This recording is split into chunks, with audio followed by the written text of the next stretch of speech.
Шушы көннәрдә танылган журналист, Татарстанның атказанган мәдәният хезмәткәре Риман Галимхановның Орча шәһәрендә 75 яшькә багышланган юбилей кичәсе булып узды. Язучы халкыбыз өчен милли матбугатта 50 елдан артык, ә телевидениедә 20 ел хезмәт куйган. Орча сәнгать мәктәбендә юбилярны котларга аның иҗатташ дуслары, якташлары җыелган иде. Орчадан хәбәрчебез Миләүшә Мусин репортажы. Гомер җыр булала ул табалсаң үз киен. Риман абый Галимханов үз киен журналистикада топкан һәм инде күп еллар гәҗит укучыларын мәгънәле мәкаләләре белән сөендереп тора. Гел матурлыкны, яхшылыкны күрә белергә кирәк. Мин күңелсез уйларны үземнән итеп җибәрәм. Мин иң яхшы әйберләрне күрергә телим тормышта һәм шуңа омтылам. Иҗатка орлык гаиләдә салына. Риман Галимхановның әти-әнисе иҗатка гашык булган гаиләдәге 5 балада гармунда эздерә. Сәхнәдә гармун сыздырганда Риман абый биеп китә алмауына сукранып та куйды. Аяклары авыртканга таякка таянып йөри.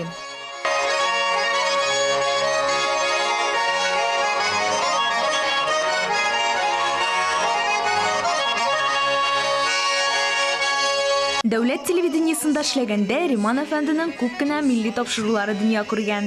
Затлы кешенең аның эшләре дә затлы була. Менә уйнагыз гармуннар дигән без бүген безнең телекомпания алып бара торган тапшыру, затлы тапшыруның башында Риман абый торган, Галимханов.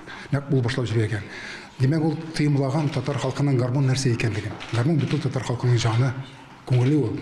Менә шул вакытлар үткәч тә җуелмый торган кыйммәтләр турында вакытында әйтә белә торган кеше. Тарихи мизгелләр. Риман абый Алмаз Хәмзин һәм Әсгать Хисмәт сәхнәдә Орча киен җырлап күрсәтте.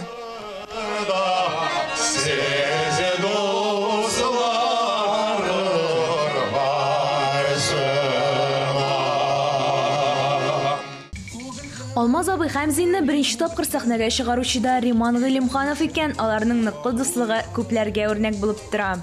Аңа карыйсың яшисе килеп китә. Ул менә бүгенге үзенең кичәсендә дә менә халыкка үзенең менә шушы кичәсе белән ниндидер зур рухи рәхәтлек бирде, сәламәтлек бирде. Шагыйрь Зиннур Мансуров Риман Галимханов белән студент елларыннан бирле дус икән. Аңа ышансаң, Риман абыйны аннан да яхшырак белүче юк. Бу гаиләгә, бу нигезгә һәр вакытта да Казаннан әдәбият, сәнгать әһелләре кайтып йөри иде. Менә Риман шушындый шартларда үсте.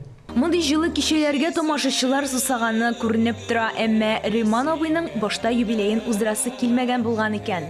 Шушы якка бик бурычлы дип саныйм гомер буе һәм шулай булачак та. Чөнки инде күп язмышлар бар, шундый туган яклардан китәләр.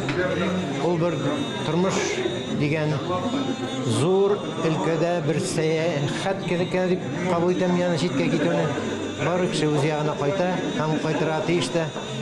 Безнең монда рухи бишегебез Орчада минем өчен. Риман Галимхановның әнисе Дания ханымның шәҗәрәсе турыдан-туры Тукай нәселенә барып тоташа. Тукайга кагылышлы хатирәләр эзләп, Кытайга кадәр үз машинасында 20 мең чакрым юл узып, сәяхәтнамәдә язган ул. Миләүшә Мусина, Владимир Юрков, Татарстан яңалыклары.